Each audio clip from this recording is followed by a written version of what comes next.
Bom dia a todos, pessoal. Nós estamos aí, na aula 21 e o nosso estudo hoje vai ser sobre cinética química. Lembrando vocês que esse conteúdo ele não cairá no simulado. Essa semana, pessoal, nós teremos duas aulas, dois links de videoaula, de aula remota, e um espaço dessa nossa aula, como são 3 aulas semanais, vai ser destinado para vocês resolverem a trilha sobre termoquímica. O assunto do simulado é termoquímica, vai até a página 36 da apostila, tá bom? Então, esse conteúdo aqui de cinética química vai ser um conteúdo que já vai ficar destinado ao provão, para ser cobrado no provão, tudo bem? Bom, pessoal, então o que estuda a cinética química? Estuda a velocidade que uma reação química ocorre. Então, nós temos aqui um exemplo onde ele está representando os reagentes, né, as moléculas dos reagentes em vermelho, e está representando as moléculas dos produtos em azul. Tudo bem? Então, nesse primeiro momento aqui, que é o chamado tempo zero da reação, você só tem molécula de reagente. Você colocou os reagentes num sistema fechado, possivelmente sejam gases, e você vai fazer o quê? Você vai acionar o tempo e vai verificar quanto tempo que essa reação ela vai demorar para ocorrer, tá?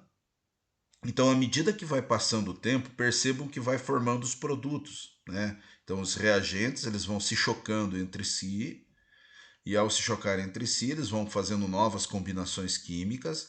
Essas novas combinações químicas vão formando os produtos, que está em azul aqui. Tá? Percebam que passando 20 minutos, a gente já tem uma certa quantidade de produtos, e passando 40 minutos, você tem uma quantidade bem maior de produtos aqui. Ainda tem algum reagente. Tá?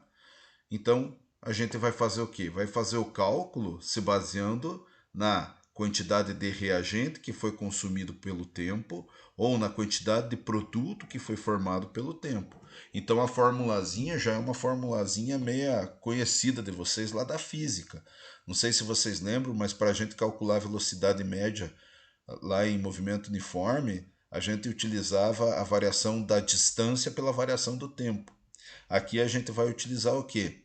A variação da quantidade de reagente, aqui pode estar em unidade de massa, de mol, né, pela variação do tempo. As unidades podem variar também, tudo bem? Percebam, pessoal, que no reagente existe uma coisa aqui, ó, que eu quero até marcar para vocês, que o sinal aqui, ó, tá negativo, tá? E por que esse sinal tá negativo? Desculpe. Esse sinal está negativo porque os reagentes eles tendem a serem consumidos. Como você pegou delta aqui, então a variação da quantidade, você vai pegar a quantidade final menos a inicial. Nos reagentes, a quantidade inicial é maior. Então, por isso que o sinal aqui vai dar negativo também. Então, menos com menos, né, vai ficar o quê? Vai ficar mais. Porque velocidade média ele não pode ter um sinal negativo. Então, na fórmula, eles colocam um sinal negativo. Ou quando você estiver fazendo e o sinal, você aplicou a fórmula, esqueceu lá e deu sinal negativo, significa dizer que está sendo consumido. Então tem que ficar esperto a esse lance. Já para a quantidade de produto, você não coloca o sinal negativo para calcular a velocidade média. As espécies envolvidas na equação apresentam relação estequiométrica e a velocidade de um dos componentes, reagente produto, permite deduzir a velocidade do outro componente.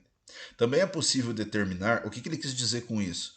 Que se é 1 para 1, né, lá quando você tem a equação química e tem um reagente para um produto, à medida que um é consumido, um é formado. À medida que 2 é consumido, 2 é formado. À medida que meio é consumido, meio é formado. Agora, se, né, também é possível determinar a velocidade média de uma reação química sem informar a espécie. Nesse caso, a velocidade média em relação ao componente é dividido pelo seu coeficiente estequiométrico. Então você pega aqui a mesma fórmula, tá? E você vai dividir pelo coeficiente. Então, você tem lá 1 para 2 para 3, você utiliza essa fórmula aqui, né, para saber em relação àquele coeficiente. Tudo bem? Mas dá para fazer também de cabeça, né? 1:2, vamos pegar aqui um exemplo, você tem 1 mol de reagente para 2 de produto, à medida que 1 mol de reagente é consumido, 2 de produto é formado. À medida que 2 mols de reagentes são consumidos, 4 mols de produtos são formados. Então é na proporção de 1:2. A velocidade ela vai obedecer essa proporção. Por isso que a gente utiliza essa fórmula daí. Tudo bem? Bom, pessoal, em cinética química a gente vai ter que estudar também a chamada teoria das colisões, tá? Então, deixa eu marcar aqui para vocês verem uma coisa importante disso aqui, que sempre cai em questão teórica, que é isso aqui, ó. Tá? Vou marcar aqui.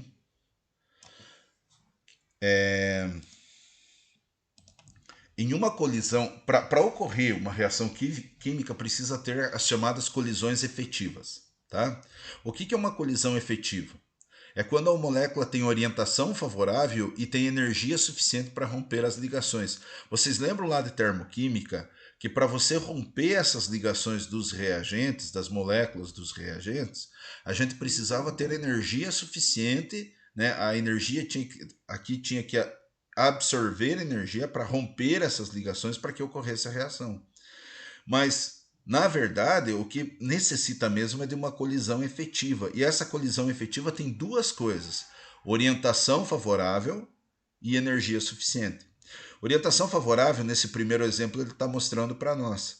Então nós temos o átomo de hidrogênio aqui, a molécula de hidrogênio, do gás hidrogênio, reagindo com a molécula do gás iodo, e eles estão em um choque favorável, tá?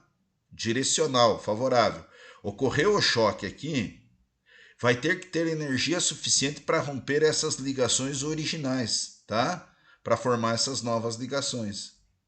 Daí para formar o meu produto. Então são as duas coisas, orientação favorável e energia suficiente. Não adianta ter orientação favorável se não tem energia. E aqui, ó, nesse exemplo, a gente também vai ter que não adianta ter energia suficiente se a orientação for desfavorável. Percebam que nesse exemplo a orientação está sendo desfavorável. Então não tem como existir a formação do complexo ativado, que é o máximo grau de energia envolvido numa reação química. Então a reação aqui, no caso, não vai ocorrer. Né? Não ocorreria aqui também se não tivesse energia suficiente. Energia de ativação é a quantidade mínima de energia necessária para romper as ligações entre os átomos nos reagentes e formar novas ligações entre os átomos nos produtos.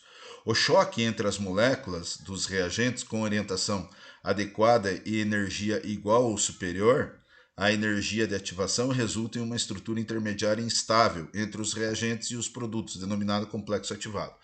Pessoal, energia de ativação é melhor eu explicar no gráfico para vocês, mas entendam o seguinte. Energia de ativação, todo reagente ele tem uma certa quantidade de energia, chamada entalpia dos reagentes. Tá?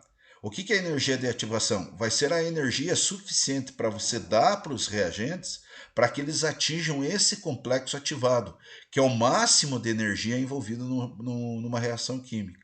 À medida que forma o complexo ativado, tá? Aí vai existir o rompimento das ligações dos reagentes e formação de novas ligações, dando os meus produtos. Tudo bem? Então aqui, ó, aqui eu acho que vai ficar mais claro. Percebam, nós temos nesse primeiro gráfico uma reação exotérmica. Lembrem que reação exotérmica é uma reação que libera energia. Vamos relembrar aqui, deixa eu pegar. É ruim de escrever com o mouse, mas quero lembrar com vocês. Vocês lembram lá a fórmula da variação de entalpia?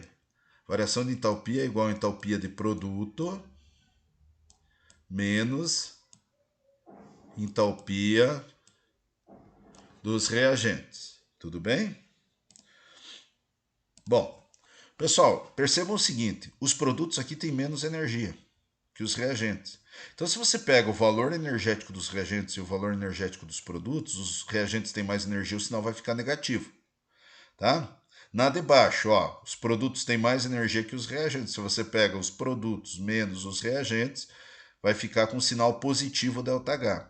Então, ΔH negativo, reação exotérmica. ΔH positivo, reação endotérmica.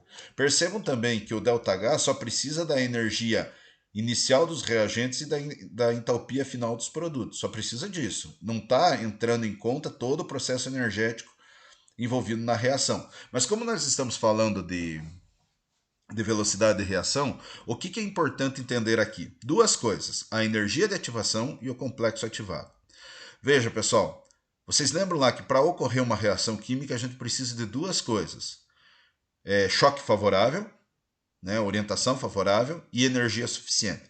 Então, nessa primeira reação exotérmica aqui, a energia de ativação vai ser a energia que você vai ter que colocar nos reagentes até ela atingir a energia do complexo ativado, que é aquele complexo onde forma, né, uma macromolécula, onde parece que todos eles estão ligados entre si, para que ocorra um novo rompimento. Então, complexo ativado é a energia total de um sistema. E o que é a energia de ativação? Vai ser aquela energia suficiente para se alcançar o complexo ativado. Tá? Isso é diferente. Desculpe.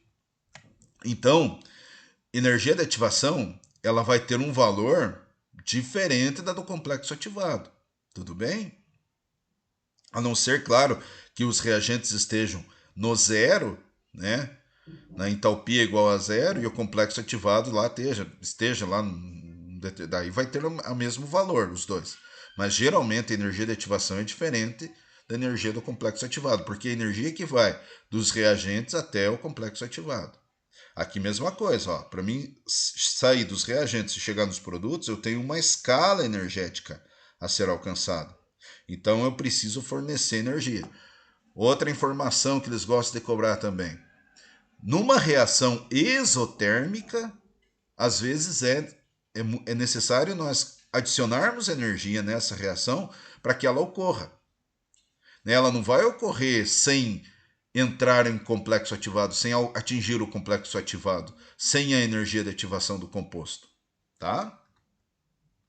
Então é isso. Independente de a reação ser exotérmica ou endotérmica, as moléculas dos reagentes necessitam absorver uma quantidade de energia no mínimo igual à energia de ativação. Quanto menor for a energia de ativação, mais rapidamente ocorrerá a reação. Então, menor a energia de ativação, menor o degrau energético, mais rápido é essa reação química. Maior a energia de ativação, mais lenta vai ser essa reação química. Você vai precisar fornecer mais energia. De modo geral, a velocidade de uma reação está relacionada à frequência das colisões entre as partículas dos reagentes. Então, quanto maior for a frequência de choque, né, de colisões, maior a probabilidade de colisões efetivas. E colisões efetivas são aquelas colisões que precisam das duas coisas, orientação favorável, né, e energia suficiente. E, consequentemente, menor a energia de ativação. Isto é, maior a velocidade da reação. Beleza, pessoal?